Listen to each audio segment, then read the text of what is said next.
Senadores, venho à tribuna da Casa nessa tarde para saudar as boas notícias que me chegaram para a agricultura brasileira, em especial para a agricultura familiar. Trata-se do resultado de intensa negociação entre técnicos do governo, bancos públicos e privados, que resultará na edição de um novo manual do crédito rural, com alterações profundas nas regras da atividade em benefício dos produtores rurais de todo o país. Os objetivos do governo federal com as mudanças são variados. Busca-se estimular a produção de alimentos básicos, induzir diversificação da agropecuária, garantir a sustentação de preços ao produtor e, ao mesmo tempo, manter sob controle a inflação dos alimentos. Parte das mudanças do Manual do Crédito Rural, debatidas com bancos públicos e privados pelo governo, deverão ser anunciadas no novo Plano Safra 2011-2012. Outra parte deve ser aprovada em reunião do Conselho Monetário Nacional no final do mês de junho. A proposta que vem sendo trabalhada pelo Ministério da Fazenda ao longo dos últimos 5 meses prevê uma descomoditização da política agrícola. A ideia é que produtores de arroz, feijão, carnes, frutas e hortigranjeiros, que hoje pagam juros mais elevados em financiamentos oficiais, passem a ser equiparados aos empresários de soja, algodão e milho.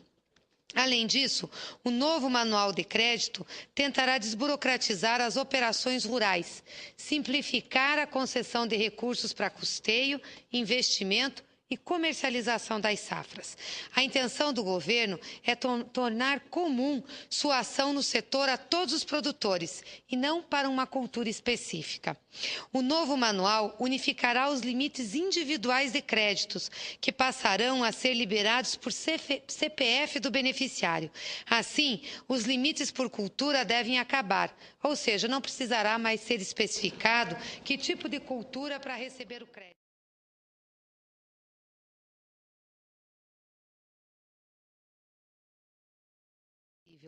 A nova medida também elevará o teto dos recursos, que passarão de 650 mil até 975 mil reais, dependendo de criação de sobretetos, que ainda está em discussão. Hoje, as faixas vão de 200 mil a 650 mil. O governo transformará os 650 mil em piso. Se o agricultor usar sementes certificadas, o produtor pode ter um bônus de 15%. Se comprovar respeito às leis ambientais, terá outros 15%. Ou seja, além do incentivo aos produtores rurais, busca-se também garantir a sustentabilidade ambiental, senador Vital, premiando quem respeita o meio ambiente.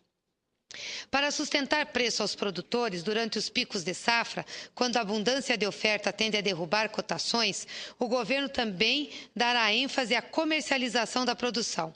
Para isso, vai separar a proteção ao produtor do crédito à agroindústria.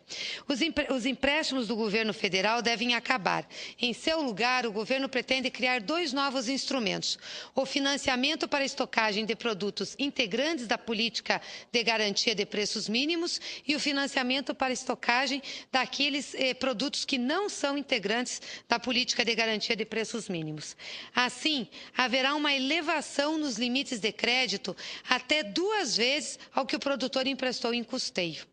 O objetivo aqui é dar velocidade à comercialização, garantir mais recursos ao produtor para assegurar produtos nos armazéns e conferir mais possibilidades para reter produção.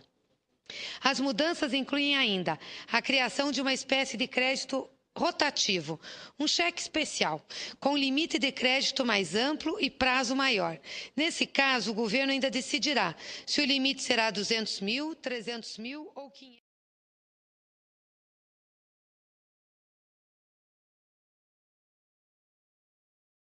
O que gostaria de exaltar em relação a estas novidades é que estamos diante de uma política de Estado voltada para um setor absolutamente fundamental da nossa economia. Fundamental, principalmente para o meu estado, Paraná, em que a nossa matriz econômica tem na agricultura sua maior sustentação. No momento em que o Congresso Nacional discute o Código Florestal, senhor presidente, é muito positivo verificarmos este exemplo do governo ao promover a produção rural juntamente com o estímulo à boa prática ambiental. Particularmente, aproveito para celebrar esta política de governo, pois estou relatando na Comissão de Agricultura e Reforma Agrária da Casa o projeto de lei número 192, de 2010, cujo objetivo é determinar que a política de garantia de preço mínimo compreenderá o apoio à comercialização dos produtores da avicultura de corte e da avicultura de postura. O projeto também estabelece que as linhas de crédito especial para a avicultura constituirão política de financiamento permanente para o setor avícola. Que fique bastante claro que sou favorável ao estímulo de qualquer cultura agropecuária e mais, no caso da avicultura, meu estado também é um dos principais produtores do país. Entretanto, não ofereci um parecer favorável àquele projeto, por entender que tais procedimentos e ações que intentem conceder benefícios específicos ou generalizados em relação ao setor agrícola devem ser conduzidos no âmbito de uma política de governo, onde predomine uma visão macroeconômica do assunto. E dessa forma nós temos aqui, nesta data, notícias muito alvissareiras do comprometimento do governo de ter uma política de crédito rural que seja consistente e que seja perene no tempo. Nós não podemos ficar mudando política de crédito agrícola a cada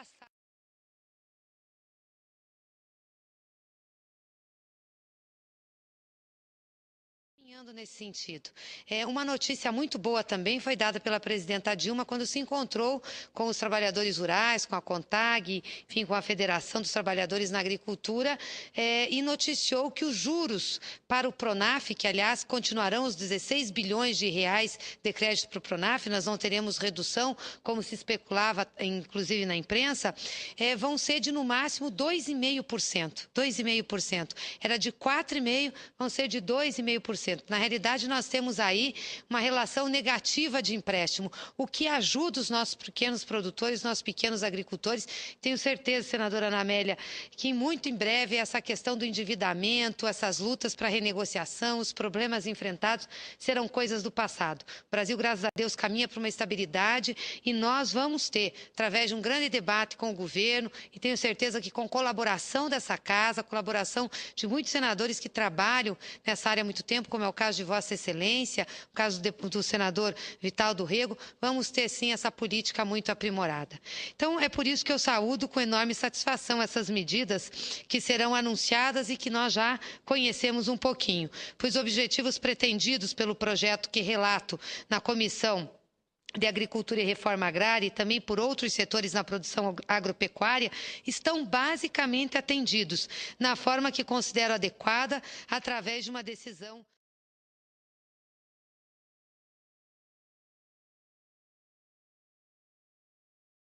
do governo. E aqui eu já também ia aproveitar para anunciar, e o senador Vital do Rego e a senadora Ana Amélia já anteciparam, a primeira audiência pública que será realizada no dia 9 de junho, por força de requerimento que apresentamos em conjunto.